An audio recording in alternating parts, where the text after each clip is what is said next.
Good day and good evening to all the listeners of our program. Let's first listen to the short story I'm about to share with you. I'm Divya, your narrator for this video. Welcome to Forbidden Reveries. I'm Benji, 27 years old and still single. It's my older brother Tony's birthday this Saturday. He asked me to go to their house early in the morning to prepare the appetizers, which are my specialty. He still has work on Saturday morning, so he and his office mates and friends will only arrive shortly after lunch. The moment I was at the gate, I already saw my brother Tony's wife, Jane, stepping out. "Hey, you're so sexy! Where are you headed?" I teased her. "Oh, Benji, you flirt. Thanks for coming. I'm just heading to your nephew's field demonstration. I'm already running late because I was waiting for your sister Jenny to arrive," Jane said.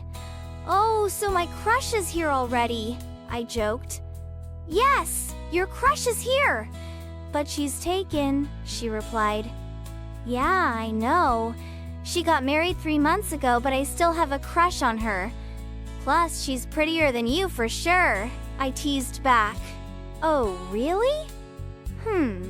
I'm running late. Everything you need is in the kitchen," she said as she walked off.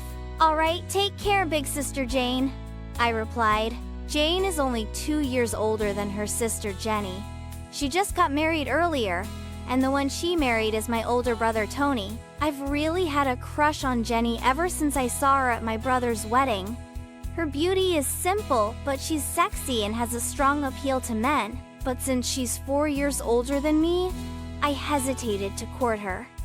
I finally entered the house, but I passed by the bathroom first to wash up after being exposed to the heat. When I was done, I went straight to the kitchen. Jenny was already there, busy chopping ingredients for cooking. "Hello, Benji. Long time no see," she said.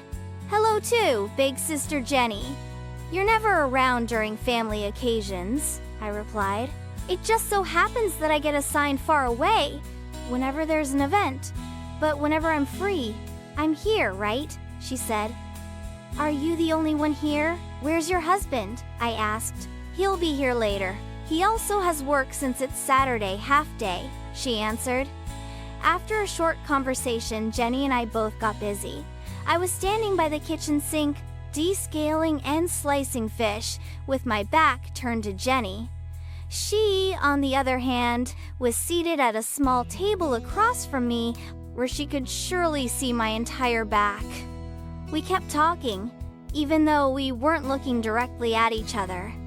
We stayed in that situation for quite a while. I was slicing goat meat when the knife slipped from my hand. The knife fell to the floor and even bounced a little under the table where Jenny was. I instinctively bent down to pick it up. As I crouched, I immediately noticed Jenny's smooth white legs. She was wearing shorts. The knife was out of reach just by bending down, so I had to get under the table to retrieve it. My eyes widened when Jenny suddenly opened her knees. I swallowed hard, and my mind instantly woke up.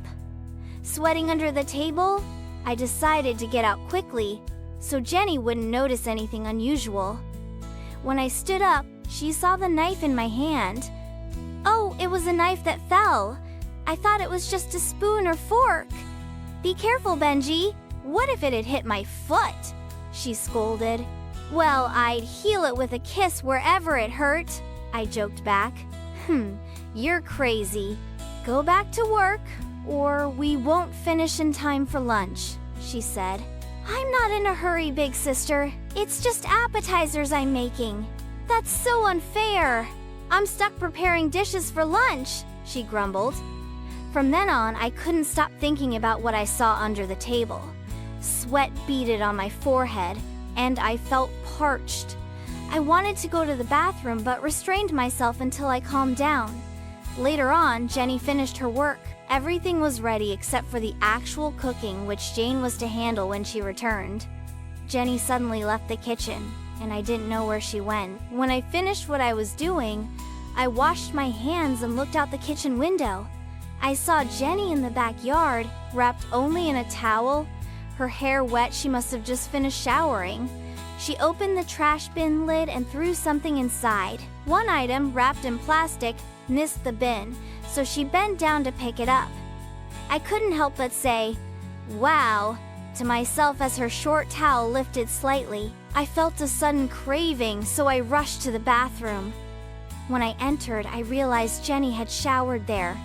I could smell her soap and shampoo. Then, I saw something hanging an item of her clothing. I figured it must be Jenny's, so I grabbed it. At that moment, I couldn't stop myself from satisfying my urges as a man. I didn't even notice that I was murmuring her name. Suddenly, someone called out to me, "Benji, what are you doing?" Startled, I turned around and saw Jenny standing at the door, her eyes wide with shock. Because I had left the bathroom door open earlier in my hurry, she had caught me. I quickly turned away and pulled up my pants. Sorry, big sister Jenny," I said, bowing my head in shame. She didn't say anything, so I quickly rehung her clothing where I had found it. When I was about to leave, she blocked the doorway. Then she looked around and said, "Benji, why bother with my clothes when you can do it with me directly?" I was stunned by what she said. "Maybe you're just joking, big sister?" "I'm not joking, Benji. I know you've liked me for a long time. I've caught you looking at me during several occasions." "Well, yeah, I do have a crush on you, which is why I look at you," I admitted. "Don't you want to make your fantasies about me real, Benji?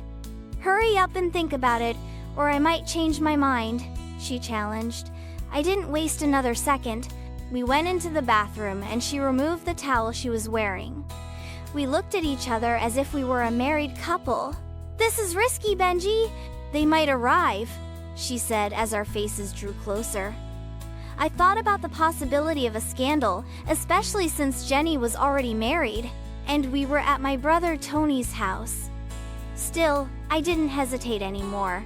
I suddenly kissed her lips and pressed her against the bathroom wall. Jenny held onto the tiles as I pulled her closer by the waist.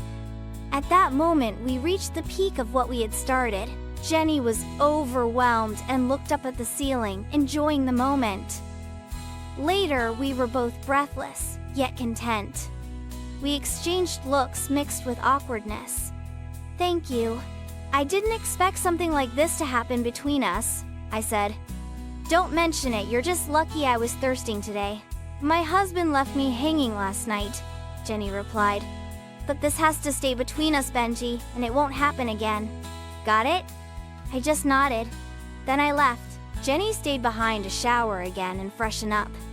I returned to the kitchen, seasoned the appetizers, and began cooking. A few minutes later, Jane arrived with my nephew and Jenny's husband, Antonio. Jenny came out of the bathroom just as Antonio arrived. He kissed her, surprised by how early he got home. I felt amused, knowing that if Antonio only knew what had just happened moments ago. Throughout my brother Tony's birthday party, Jenny and I acted like nothing happened. We weren't uncomfortable or awkward around each other. Sometimes, I caught her smiling and I would smile back. Since that day, nothing like that ever happened again. But I admit, I still look back on that moment with Jenny